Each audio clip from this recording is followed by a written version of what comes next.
여러분 안녕하십니까? 서정길 목사입니다. 알리스트 맥그레스가 쓴 신학이란 무엇인가를 여러분하고 공부해서 나누고 있습니다. 먼저 저자 소개를 하겠습니다. 알리스트 맥그레스는 1132페이지에 되는 많은 분량을 저술했습니다.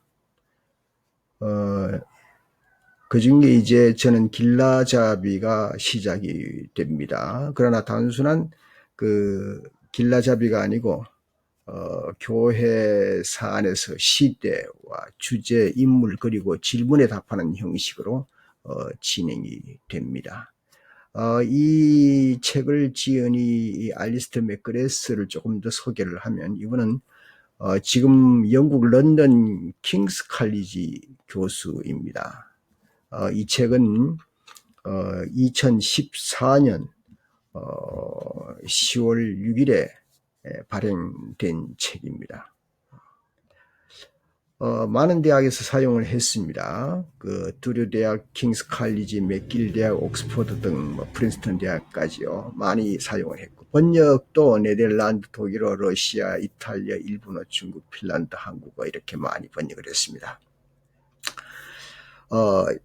여기서 잠깐 멈추고 제가 신학을 왜 해야 되느냐 하는 그런 질문을 가끔 받게 되는데요. 저는 한마디로 말해서 이 세상에 태어난 사람이라면 누구나 신학을 해야 된다 하는 그런 주의를 가지고 있습니다. 그럼 신학 공부를 해서 뭐 할 건데 하는 질문도 하게 됩니다. 이 신학은 물론 목회자 양성을 위해서 물론 하기도 합니다만, 그렇지 않고도 얼마든지 신학을 공부할 수 있다고 저는 그렇게 보는 겁니다. 신학을 할 때에 먼저 신학 공부가 사실은 재미가 있어야 됩니다. 신학 공부를 하면서 이거 정말 이렇게 재밌을 수가 있을까? 사실 죄송하지만 저는 좀 그랬습니다. 신학 공부를 하는데 얼마나 재미가 있는지 이렇게 재밌는 공부를 진작 안 했구나 할 그런 생각을 했습니다. 신학은 말이죠, 그냥 학문이 진행되는 것 같아 보이지만은 이게 말이죠, 신과 인간 속에서 묻고 대답하는 그러한 일이 진행되는 것이기 때문에 이거는 마치 어떤 이는 표현하기를 무협지 같아 그렇게 표현했습니다. 무협소설 같아. 싸움하고 논쟁하고 대결하고, 예? 여기에서 또 제야가 되기도 하고 은둔되기도 하고, 예? 또 다른 데로 쫓겨나서 은둔 생활을 하다가 다시 또 칼을 갈고 도전하고 하는 그런 일들이 사실은 신학계 안에 굉장히 많습니다. 이건 무협소설에만 있는 게 아닙니다. 그래서 신학자들이 보면 정치적인 힘을 얻어서 신학을 한 사람이 있고, 정치적으로 핍박을 받으면서 신학한 사람이 있고, 외톨이도 있고 말이죠. 비운의 신학자도 있습니다.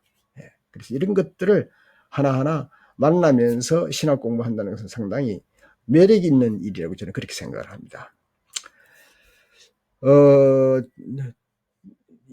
이제 여러분 중에 이제 목회자가 되기 위해서 신학 공부를 하는 사람도 있을 테고, 아니면 이제 취미로 해도 문제 없습니다.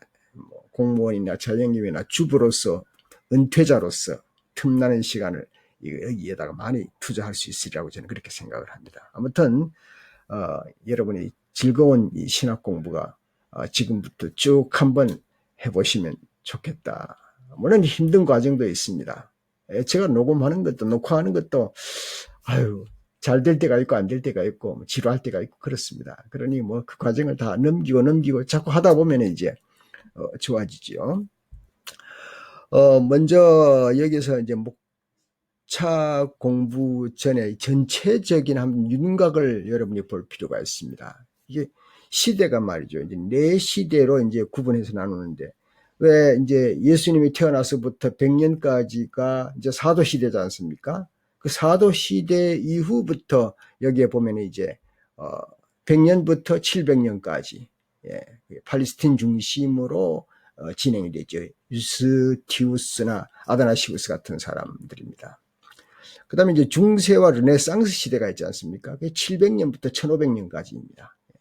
지중해 지역의 중심으로 요하네스나 에라스무스 같은 신학자가 대체로 드러나고요.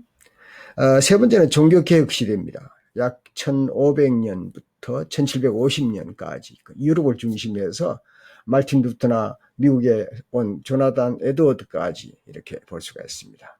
그 다음 근현대 1750년부터 현재 2020년까지 이렇게 볼 수가 있습니다. 이것이 한 270년 정도 되는데 이 과정을 보면은 북유럽과 북아메리카, 미국을 중심해서 슐라이마커에서부터 판넨베르크까지 신학자들을 우리가 만날 수가 있겠습니다.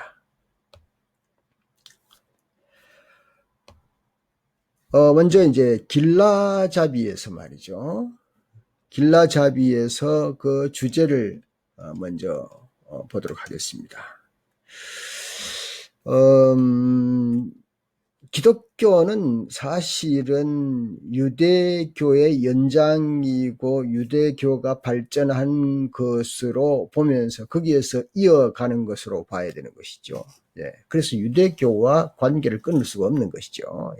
그래서 유대교가 발전했던 그 지역으로부터 출발하게 되는 겁니다. 그래서 기독교는 기원 후에 1세기 유대 예루살렘 중심으로 팔레스틴에서 번성을 했다고 보는 것이죠. 점차 이제 주변으로 확산되면서 그 바울은 초기 전도자로서 역할을 많이 했습니다. 여기 이 지도가 나와 있지만 이 지도에 이제 바울이 1차, 2차, 3차 전도 여행을 한 것을 우리가 성경 공부할 때 많이 배울 수가 있습니다. 먼저 초기 신학 활동의 중심지들을 보면 말이죠. 기독교는 그 1세기 말에 이르러서 지중해, 여기 지중해 나왔습니다. 지중해 동쪽에 널리 퍼져서 로마 제국의 수도인 로마에서도 든든히 자리를 잡아갔습니다. 그러나 당시에 로마와 콘스탄티노플 양쪽 교회, 여기가 콘스탄티노플이고요. 여기가 이제 그 로마지 않습니까? 여기 로마와 콘스탄티노플, 여기 이제 요게 서방교회고 동방교회인데 이게 양대 세력이 나누어지게 되어 있습니다. 먼저 이제 이집트 여기 아래에 있습니다만은 이집트에서 이제 동방 쪽이니까 그리스어를 사용하고요. 이집트에서 그 알렉산드리아는요, 기독교 산하 교육의 중심지로 등장을 하게 됩니다. 이 도시는 오랜 세월에 그 플라톤과 접촉을 하게 됩니다. 흔히 알렉산드리아 학파라고 일컫는 그곳인데요. 여기에서는 예수의 정체성 그리고 성서 해석 분야에 대해서 상당히 중심적으로 다루었습니다.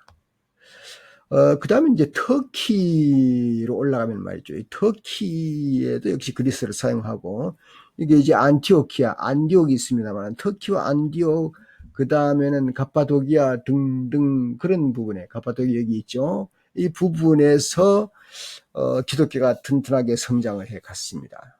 이 성경에 기록된 대로는 초기 교회의 역사에서 여러 차례 참 중요한 역할을 했고 빠르게 기독교 사상을 이끌어가는 중심지로 자리를 잡았습니다.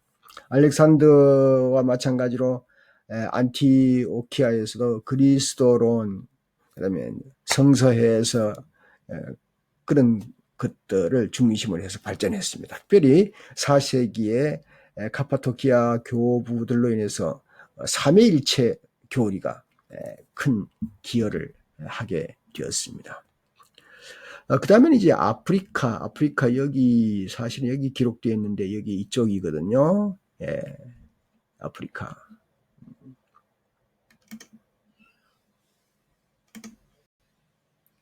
예, 조금 높였습니다.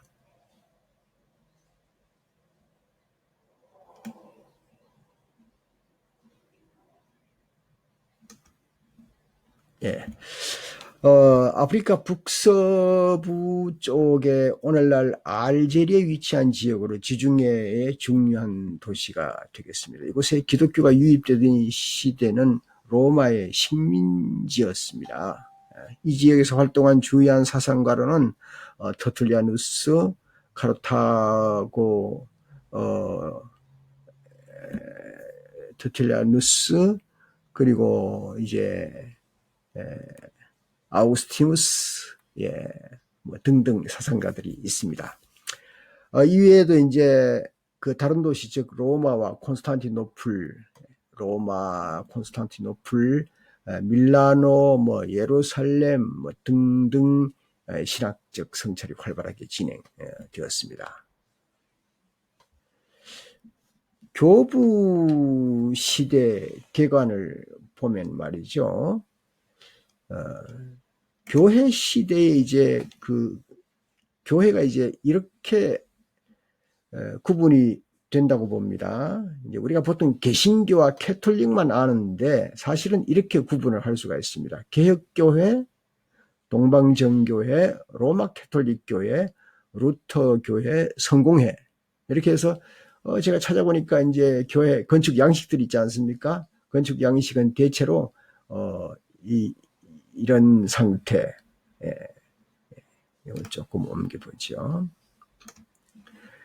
여기서 개혁교회는 이런 상태로, 동방정교회는 이런 상태로, 로마 가톨릭교회가 이렇고요. 뭐 똑같지는 않지만, 그럼 루터교회 이렇고, 성공회 대체로 이렇게 우리 눈앞에 드러나는 것을 우리는 발견할 수가 있습니다. 그래서 이것을 이제 주류 기독교라고 그렇게 이제 말을 하지요. 예. 그래서 여기서 이제 상당한 발전이 이루어지게 됩니다. 교파들은 각기마다 이 5개의 각 교파마다 자기들의 교파가 초기 교회를 이어간다. 계승하고 확장해 나간다. 그렇게 생각하고 있습니다. 그리고 초기 교회에서부터 흘러오는 것에 대해서는 비판까지도 우리는 할 수 있다. 그렇게 보고 있는데 뭐 다 그렇게 보고 있는 거죠. 예. 뭐 그렇게 나쁜 건 아니라고 봅니다. 모두 다 자기가 정통이라고 생각하는 거죠. 예. 용어 해설을 보면 말이죠. 교부, 그리고 교부 시대, 뭐, 교부 신학, 교부학, 뭐, 이런 문제가 앞으로 나옵니다만, 이것은 사실 그렇게 중요한 문제는 아니라고 저는 생각을 합니다. 예. 그런데 여기에서 이제 그 교부 시대의 신학적 의제가 있습니다. 예. 그것은 교부 시대가 해야 할 일은 뭔가 하면 말이죠. 교부 시대가 해야 할 일은 사실은 처음부터 걸린 문제가 유대교에서 했던 것을 어떻게 받아들이고 제대로 보관하고 그걸 확장해 나갈 것인가 하는 그런 문제가 중요한데요. 그 로마서 2장 28절에서 29절에도 표면적 유대인이 아니고 육신의 할례가 아니니라 하는 그런 말씀 있지 않습니까? 그걸 기준해서 보면은 그 유대교에서 흘러내려왔던 전통을 어떻게 사도들이 받아들였고 이 사도들이 받아들인 것을 어떻게 우리 교부들이 좀 제대로 정착을 시킬까 하는 것이 상당히 중요했던 것 같습니다. 그게 중요했습니다. 그래서 이제 그런 일을 당했고 또 초기 교회는 박해를 많이 당했습니다. 그래서 신학 논쟁을 하기보다는 변증론, 그러니까 박해를 당하니까 우리 기독교는 우리 국가에 대해서 거부하는 사람이 아닙니다. 우리는 국가와 반대할 이유가 전혀 없습니다. 우린 종교, 기독교는 가지고 있는 것이 아주 건전합니다 하는 그런 변증의 문제를 계속 해야만이 존속할 수 있게 되는 겁니다. 그때는 뭐 신학 연구를 할 수도 없었습니다. 계속해서 변증하느라고 시간이 많이 보냈던 것이죠. 4세기에 그 콘스탄티누스가 회심을 하고 말이죠. 뒤이어서 로마 황제가 되면서 그때부터 신학 논의를 하게 되었던 겁니다. 콘스탄티누스가 황제로 다스린 동안 306년부터 337년까지 교회와 제국의 화해를 성공적으로 이루어냈다고 볼 수가 있겠습니다. 그 결과 전에 교회가 궁지에 몰렸다는 피해의식에서 이제 풀려나게 된 것이죠. 321년 콘스탄티누스는 일요일을 공휴일로 선포하였습니다. 신학은 교회의 비밀 회합이라는 은밀한 자리에 있는 신학이 아니고 이제 오히려 그 공적인 관심과 흥미거리가 될 정도가 된 것입니다. 결국 교부시대 후기는 기독교 역사상의 가장 그 절정기로 발전하게 되는 거죠. 대규모 논쟁과 불일치 가운데서도 상당한 화합을 많이 이루어진 그런 시기라고 볼 수가 있겠습니다. 저는 여기에서 생각하기를 정치적으로 안정을 하면은 신학 연구가 발전되고 그리고 정치적으로 압박을 받아서 교인들이 핍박을 받으면 개인 신앙생활이나 개인과 공동체 신앙의 질이 단단해진다고 저는 그렇게 생각을 해봤습니다. 그래서 우리 그리스도인들은 핍박을 받아도 평화로워도 우리는 건질 게 있습니다.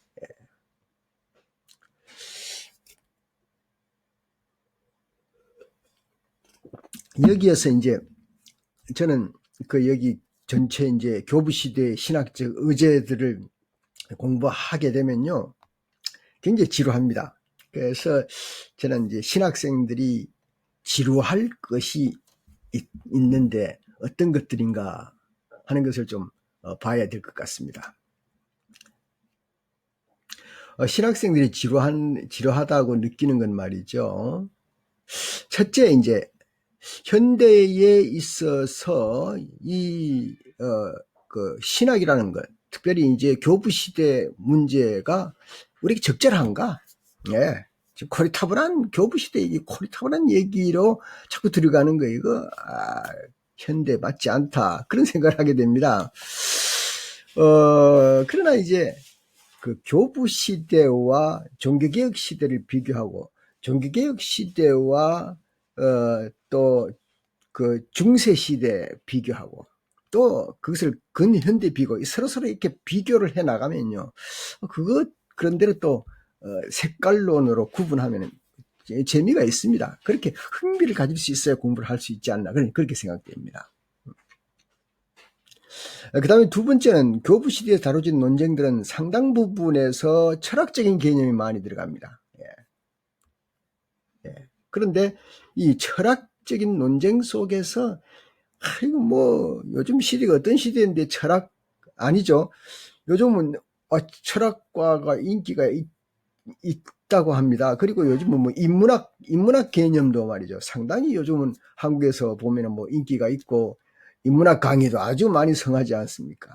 그렇다고 할 때 이 철학의 골치 아픈 것들이라고 해도 여기 한번 깊이 파고들어서 관심 가져보면은 거기에서 그 논쟁을 알고 교부들의 그때 그 경험했던 신앙 사실은 사람들이 뭐 교부 시대나 지금이나 뭐 우리는 옛날 코리타분한 사람이다 생각하면 그렇지만 실제 그분들의 그 사상이나 신학 연구한 걸 접해보면요. 사람은 다 똑같습니다. 예.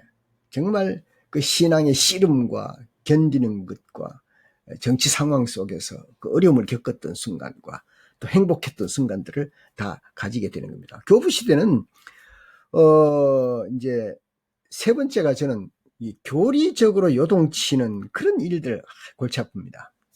예.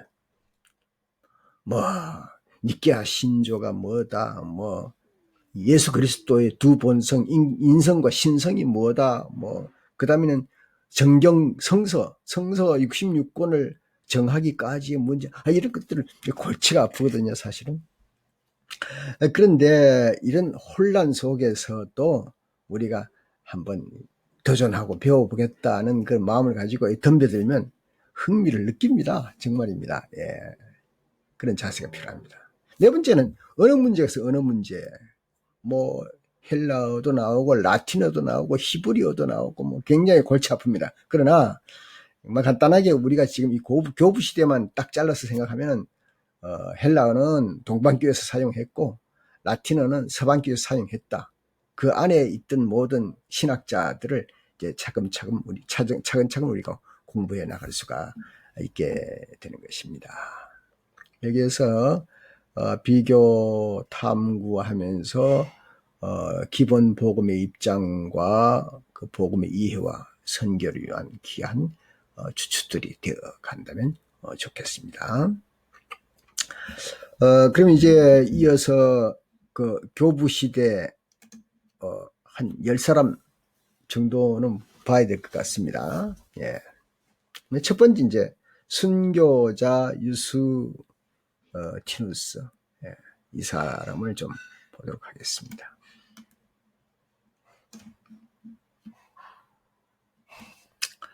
자, 이 순교자 유스티누스는 신학자 중에 최초로 등장하는 사람이거든요. 초기 그리스도교 변증 철학자입니다.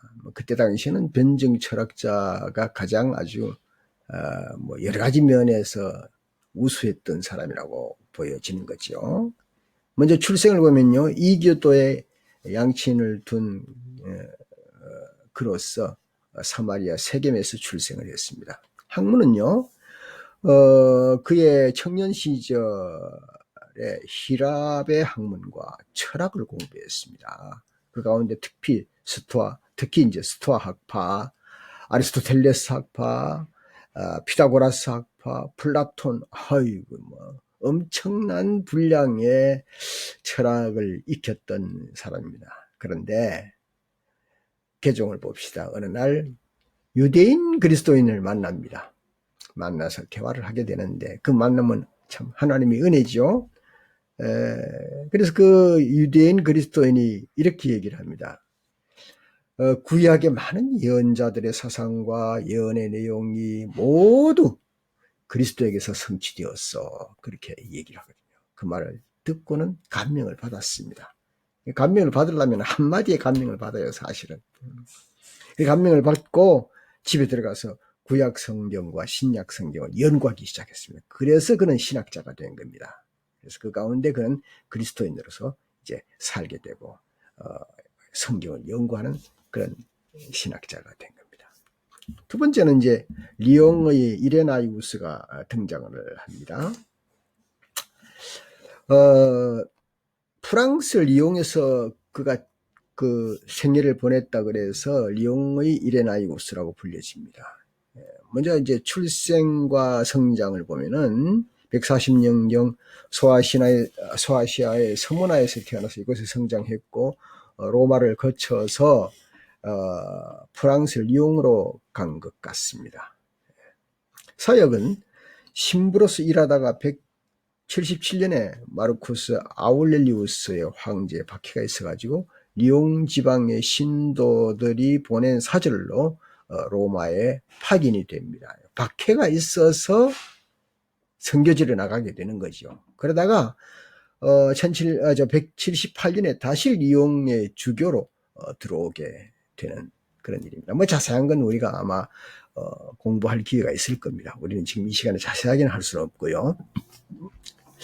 그 사람의 저수를 봅니다. 당시는 이교 사상의 대결은 죽음을 각오한 태세가 아니고는 감당하기가 어려웠습니다. 예. 뭐, 이교 사상하고 대결하는 것, 예. 우리 한국에는 탕명한 교수님이 그걸 감당했죠. 그러다가 참 위협도 많이 겪었죠. 예. 지금은 이제 아들 탁 교수님이 장신대 그 교수로서 계속해서 이단을 연구하고 있는 것 같더라고요. 이단을 연구하고 이단 사상, 이교 사상에 그 대치하는 것은 참 이게 참 위험한 일입니다. 순교를 각오해야 되는 겁니다. 예. 그래서 그는 이단 논박이라고 하는 책을 5권이나 저술했습니다. 이레나이우스는요. 그래서 영주주의 이단을 논박하기 위해서 그런 것을 집필을 했습니다. 이 이레나이우스는 신학적으로 소아시아 학파의 대표격입니다. 소아시아 하면은 사실은 우리가 그 계시록을 보면 소아시아 7교회가 있지 않습니까? 7교회가 있는데 거기에 대표적이라 그러면 상당히 그 이레나이우스는 참 잘 생각해 봐야 될 그런 인물이라고 보겠습니다. 이 학파에 하면서 이 학파는 그 요한의 활동을 계승을 했다는 특징이 있습니다. 그래서 요한의 활동을 계승하면서 성서의 명확한 이해를 가졌습니다. 우리 성경 66권이 있지만은 몇몇 권이 아주 그 복음적으로 중요한 것들이 있죠. 그 중에 하나가 요한복음인데요. 그만큼 이게 요한의 신앙을 가지고 그 다음에 또 이 이레나이우스가 자랑스러운 것은요. 그 바울의 영향을 많이 받았다고 합니다. 저는 그 기독교가 예수 그리스도로부터 요한 그리고 바울, 아우구스티누스 이렇게 흘러오면서 신앙의 사상, 기독교 사상을 가진다면은 아주 흔들림이 없다. 저는 그렇게 생각을 합니다. 네. 그러나 실제적으로 이 이레나이우스는 신학은 그 역사적 예수로 시작했습니다. 역사적 예수라면은 뭐 그건 나중에 또 배울 기회가 있겠습니다만 좀 특별한 그 터치지요. 특별히 이제 하나님을 신적 하나님보다는 그 계시보다는 또 로고스론보다는 예수 그리스도의 인격 중심으로 연구하는 겁니다. 예. 옛날 벌써 그랬네요. 예, 시대가. 나는 얼마 지난 다음에 그게 연구된 줄 알았는데 벌써 이때부터 교부 시대 140년에서 200년 사이인데 그때부터 이렇게 예수 그리스도의 인격적으로 많이 이렇게 찾아보았다는 것은 상당히 빨리 열렸다 그렇게 볼 수가 있겠습니다. 예.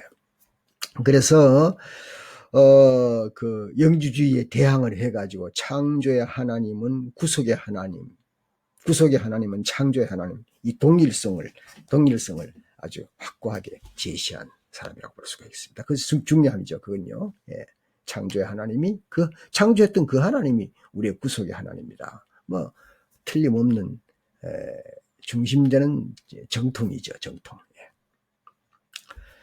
세 번째 인물은 터틀리아누스가 됩니다. 터틀리아누스.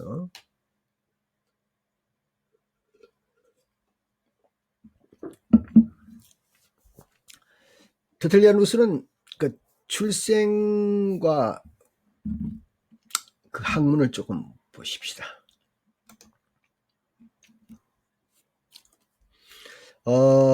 터틀리아누스는 말이죠. 서방교회 신학자입니다. 그는 카르타고 로마 백부장의 아들로 출생을 했고요. 처음에 법과 수사학 그리고 희랍 고전, 법과 수사학과 희랍 고전이면 뭐 당대의 상당한 그 인텔이라고 할까, 아니면 지식인이라고 할까 그렇게 볼 수가 있겠습니다. 그런데 그 학문이 당대 최고의 그 수준을 대표한 것이라고 할 정도가 되고, 그 다음에는 주변에서 알려지기는 이제 로마의 법률가로서 명성을 떨쳤다 그렇게 알려집니다. 근데 그가 개종을 하는 거죠. 개종 전에는 상당히 젊었을 때 그 이교적인 사치와 방탕 그리고 향락에 빠졌던 사람입니다. 어우구스티누스가 좀 그랬다고 하더니 이 사람도 그렇게 향락에 빠졌지만 30대에 뭐 일찍네요. 뭐. 그렇게 오래 가지 않았네요. 방탕이 30대에 기독교로 개종을 했습니다. 회심을 한 다음부터는 마치 수사학이나 희랍 고전에 대해서 철학에 대해서 전혀 모르는 사람처럼 행동하기 시작을 합니다. 마치 그거하고는 상관없는 것처럼 완전히 신앙 중심이요 엄격주의로 그리고 신중하게 모든 것을 하나하나 처리하는 사람입니다. 그 신학 사상을 이제 보면 말이죠. 그의 신학 사상은 결코 정통에서 벗어나지 않았습니다. 그는 철학에 정통했었지만은 알렉산드리아 학파처럼 철학과 그리스도를 조화를 이루질 않았습니다. 도모하지 않았습니다. 오히려 끝까지 철학과 신학은 관계가 없다. 그리고는 철학과 신학은 분명한 차이가 있다. 예. 뭐 어느 걸 더 높다고 했는지는 우리가 상상이 가죠. 예. 그리고 힐랍 철학은 복음의 전위도 아니다. 예. 어드밴스 가드 그것이 아니라는 것이죠. 우리 뭐 철학이 어떻게 우리 신앙을 이끌어주는 가이드 역할을 했던가? 그렇게 이제 말하는 겁니다. 그는 하나님을 아는 참 지식에 이르기 위해서 성서 밖의 자료를 통해서 기독교를 변증하는 걸 반대했습니다.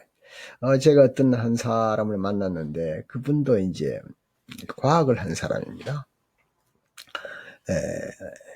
미국의 원자력 발전소에 이제 근무를 한 사람인데 그분이 그런 얘기를 하더라고요. 철학자들이 많이 모여가지고 이제 등산을 갔대요.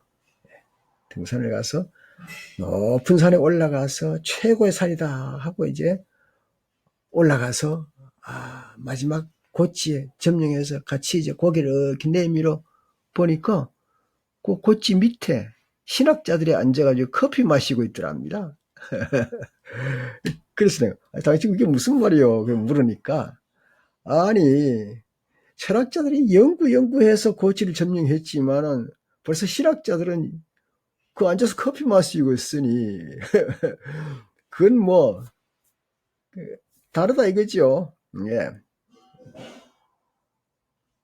뭐 그 정도로 뭐 이해하고 넘어가면 되겠습니다. 뭐가 어떻게 다른가. 그다음 천천히 우리가 생각해 보십시다. 예. 그래서 그는 말이죠. 하나님을 아는 참 지식에 이르기 위해서 성서 밖에 어떤 자료를 통해서 기독교를 변증하는 건 난 반대다. 왜 기독교를 변증하는데 성서만 놓고 변증하면 되지. 뭐 이것저것 끌어다가 변증을 하느냐. 그렇게 아주 단호하게 많은 것을 알아서 알면서도 이렇게 단호하게 했던 건 기가 막히지 않습니까? 예. 그래서 그는 이어서 말하기를 성서의 충족성의 원리를 옹호했습니다. 성경에서 모든 만족을 얻을 수 있다는 거죠. 그래서 구약과 신약의 통일성을 강조했고요. 그래서 그는 이런 말을 했죠. 신앙의 표준과 상반되는 것을 모르는 것은 다 아는 것이다. 상당히 무식한 사람처럼 얘기하잖아요. 예.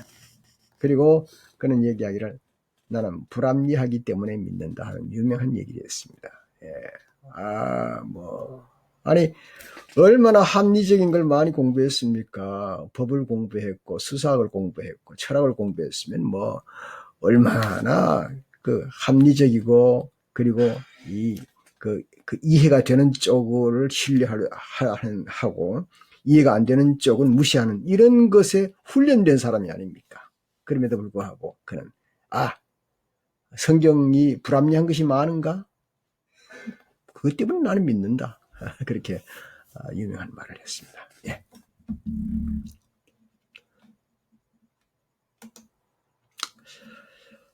그 다음에는 오리게네스입니다. 그 출생과 활동은요, 애굽의 알렉산드리아에서 출생했습니다. 그는 대도시 알렉산드리아에서 활동을 했고요, 이렇게 동쪽이 되는 거죠. 그리고 3세기 기독교 수호자로서 활약한 인물입니다. 기독교 수호자라 그러면은 어떤 경우라도 오리게네스는 기독교를 보호하려고 하는 여러 가지 작업이 있었던 사람이죠. 동방 기독교 사상을 발전하는데 중요한 터전을 닦았습니다.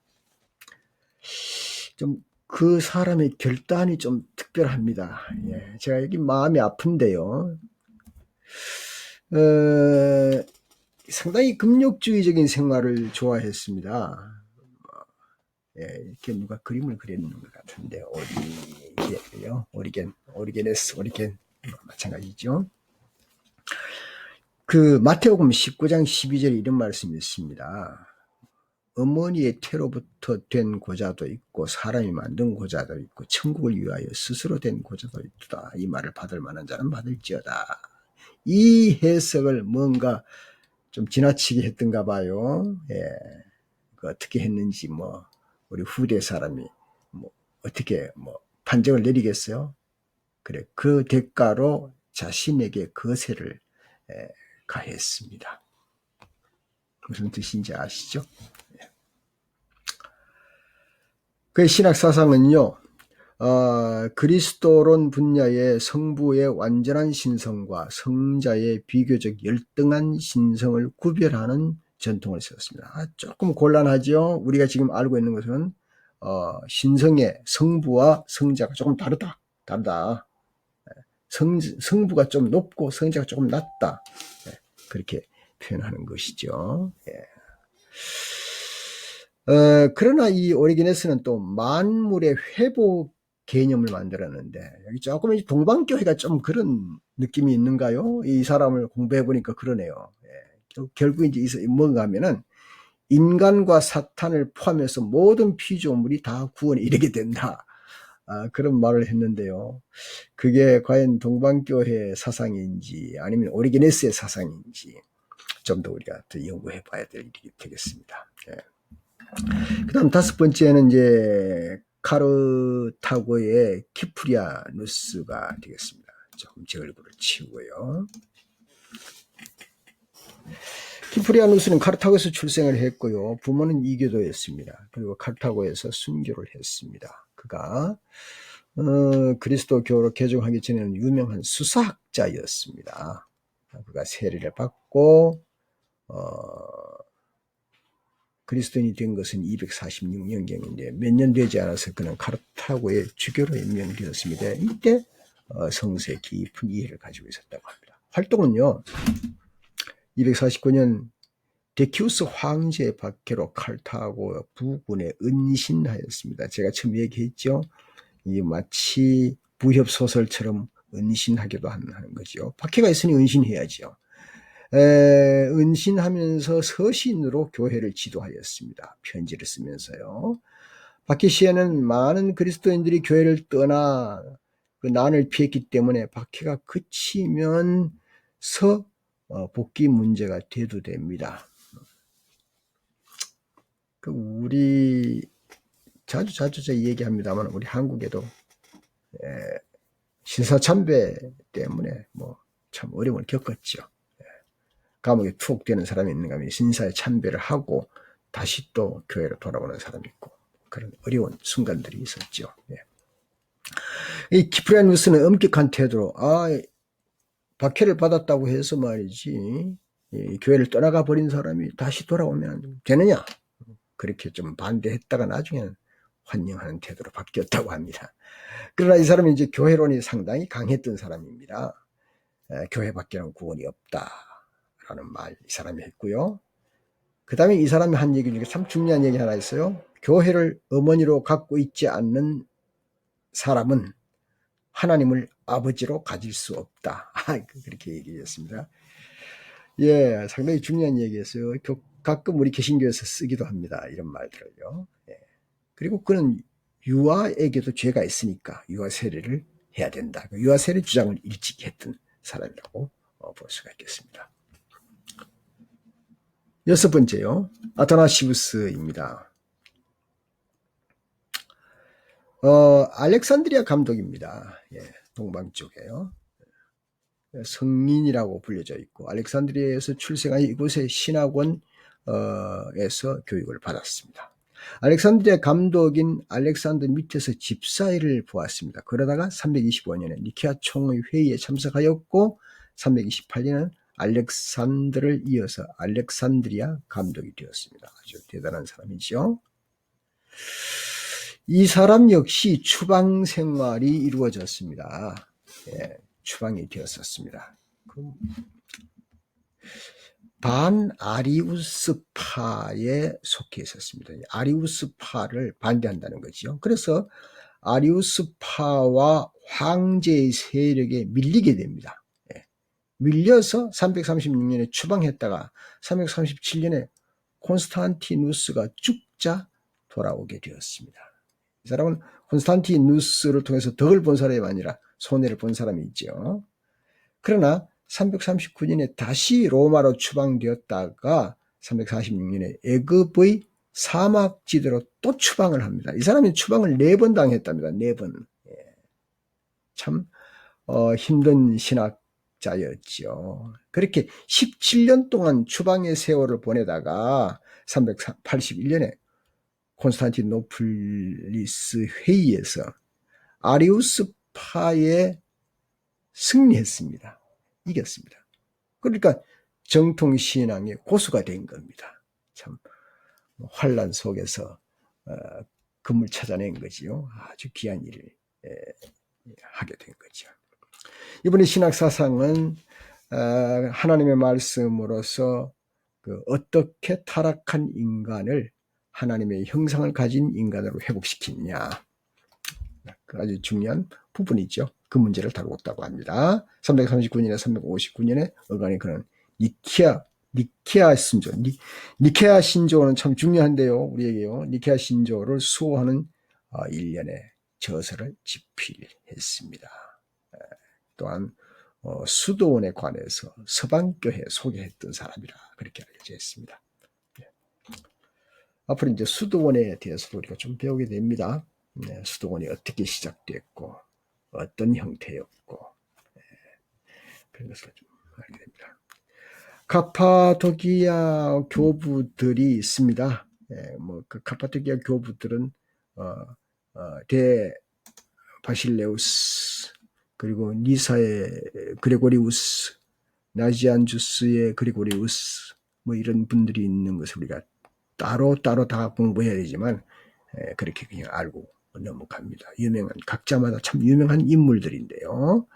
4세기에 삼위일체 교리가 발전하는데 커다란 공헌을 한 분들이라 그렇게 봅니다. 마지막으로 지루하게 많이 시간이 흘렀습니다. 히포의 아우구스티누스. 제가 처음 강의할 때에서 좀 많이 뺐습니다. 많이 빼고 좀 간략하게 한다고 했는데 그래도 뭐 뺄 걸 빼고 넣을 건 넣어야죠. 히포의 아우구스티누스 유명하죠. 뭐 이런 인물 찾기 힘들죠. 아우렐리우스 아우구스티누스라 그러죠. 기독교 교회의 오랜 역사를 통틀어서 가장 위대하고 가장 영향력을 끼친 인물이라고 할 수가 있겠습니다. 고대 그리스의 교부고 원래 은총 박사라고 부르죠. 그래서 히포의 주교라는 명칭을 가지고 있습니다. 그는 북아프리카 타가스타에서 출생을 했습니다. 부친 파트리키우스는 이교도고요. 그리고 로마 제국의 관리였습니다. 그러나 모친 모니카는 그리스도인이었습니다. 아우구스티누스는 칼타고 대학에 유학하여 수사학을 배웠지만 그 역시 방탕한 기질로 인해서 16세부터 19세까지 무질서한 방종한 생활을 보냈다고 합니다.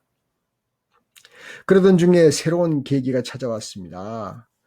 373년 그는 키케로가 쓴 책을 읽는 중에 그 철학 문제에 그 흥미를 갖게 되었고 그 후에 그는 마니교도가 되어서 철저한 선악 이원론에 선과 악이 있다고 하는 이원론 있지 않습니까? 그 이원론의 매력을 읽고 악의 문제에 관한 자신의 법률을 해결하려고 합니다. 또 선의 문제를 선적으로 그냥 넘어오면 되는데 악의 문제를 해결하려고 했던가 봅니다. 그러나 뭐 그게 해결됩니까? 사람이 악의 문제를 해결합니까? 됩니까? 바니교도 신지를 만나서 밀라노 대학의 교수직을 얻게 되었습니다. 그러나 자신이 이 마니교의 우주론에 의혹을 품고 이해가 안 가고 뭐 그랬었죠. 교수직 하면서 마음이 괴로웠었죠. 자, 회심을 하게 됩니다. 아우구스티누스는 회심의 꾸준한 노력과 결의에 지대한 영향을 미친 것을 알 수 있는데 그 어머니 모니카였습니다. 그는 어느 날 밀라노 정원에 거닐다가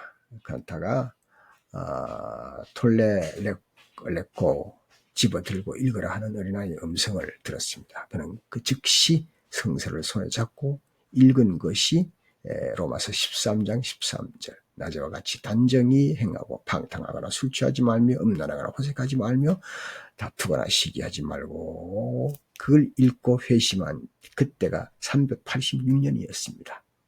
이 뜨거운 느낌을 갖고 드디어 밀라노 대학의 교수직을 박차버리고 떠나버렸습니다. 드디어 387년에 부활절에 아우구스티누스는 다시 밀라노에 가서 암브로시우스로부터 세례를 받았습니다. 그 후 모친의 별세로 마음의 허전함을 느껴서 고향 타가스테로 돌아왔지만 만나지 못하지요. 여기서 기도와 명상과 연구에 몰두합니다. 그러다가 391년에 히포의 신부로 임명받고 34년간 별세할 때까지 봉직을 하였습니다. 자, 이 공적을 조금 보고 마치죠. 하르낙 신학자요. 바울과 루터 사이에 교회는 아우구스티누스와 맞설 인물이 없다. 이렇게 했습니다. 그는 비단 중세기에서만 아니라 오늘날에서도요. 제가 볼 때 오늘날까지도 서구의 정신과 동구의 정신을 망라하여 기독교의 물론 정신세계까지 총망라해서 호흡을 불어넣는 그런 인물이었습니다. 그래서 저도 공부하다가 뭘 잘 안 되면은 그냥 아우구스티누스가 무슨 말 했어요. 이렇게 서로 아우구스티누스가 무슨 말 했지? 그리고는 그걸로 결론을 맺으면 편안합니다. 그냥 안전하고 약간의 몇 가지는 좀 의심가는 부분이 있는데 거의 그냥 우리 기독교의 주류입니다. 주류. 아우구스티누스가. 예. 좀 전에 말씀드렸죠. 예수 그리스도로부터 요한으로부터 바울, 바울로부터 아우구스티누스 뭐 이렇게 흘러오면은 그 이외 신학자는 우리가 나중에 현대신학 때 공부하기로 하고요. 그렇게 흘러면은 문제가 거의 없습니다. 예. 그 틀에서 억지로 하는 게 아니라 그런 그 신학의 체계를 갖추어오는 모든 사람들이 종합적으로 그렇게 일을 이루어나가죠. 토마스 아킨퍼스 이런 사람들도 아우구스티누스에 푹 빠졌지요. 그리고 또한 카롤링 왕조 시대의 개혁자인 위클리프, 후스 등 종교 개혁자들에게도 영향을 끼쳤고요. 그는 아버지였지만 인문주의자들도 영웅처럼 존경한 그런 교부였습니다. 아우구스티누스의 사상은 대체로 교회의 신앙에다 철학적인 진리 내용을 첨가합니다. 예. 그게 좀 특별하죠. 그건 철학을 아주 거부한 사람이 아니고 오히려 철학의 진리의 내용을 받아들여서 그것을 설명하는 데 유익한 것으로 사용되었습니다. 예. 그래서 이 철학의 내용을 첨가해서 이게 풍성한 기독교의 그 설명을 기독교가 사실 계속 변증하는 거 아닙니까? 설명하는 거고. 설명을 풍성하게 하는 겁니다. 풍성하게. 그래서, 그렇지만 이 사람은, 풍성하게 한다 해서 이론에 밝은 사람보다는 은총론 쪽으로 굉장히 밝은 사람이죠. 사도시대 이후에 종교적인 여러 개념을 하나의 신개념으로 통합시키는 일이 있었습니다. 하르낙은 아우구스티누스의 고백록은 마치 괴테, 파우스트에 비교할 수 있다. 살아있는 파우스트다. 이렇게 말을 했습니다. 여러분, 아우구스티의 고백론 보셨습니까? 아우구스티누스의 고백론 읽어보십시오. 저는 그 책을 그냥 끼고 다니고 살았습니다. 그러다가 지금은 그냥 꽂혀 있기만 한데요. 그 구약 성서의 모든 그 염려, 장애물 것들을 다 그 제거해 주도록 돕는 암브로시우스가 있었다 그러지만 사실은 아우구스티누스가 스스로 다 해결해낸 그런 인물이라고 봅니다. 기독교 신학에서는 크게 두 가지를 기여했어요. 마지막으로 두 가지를 기여한 것은 첫 번째, 도나투스 논쟁이 있을 때 교회와 성례전 문제에 교회에 확립을 시켰고요. 둘째, 펠라기우스 논쟁 때는요, 은총론과 삼위일체론을 정립해 주었습니다. 그러나 마지막 중요한 게 있습니다. 그는 모든 기여했던 일보다는 신학 사상보다는 공헌했던 것보다는 그분의 인격이 더 큰 위력을 가졌다고 합니다. 예, 오늘 이것으로 제 처음 강의를 마치도록 하겠습니다. 감사합니다.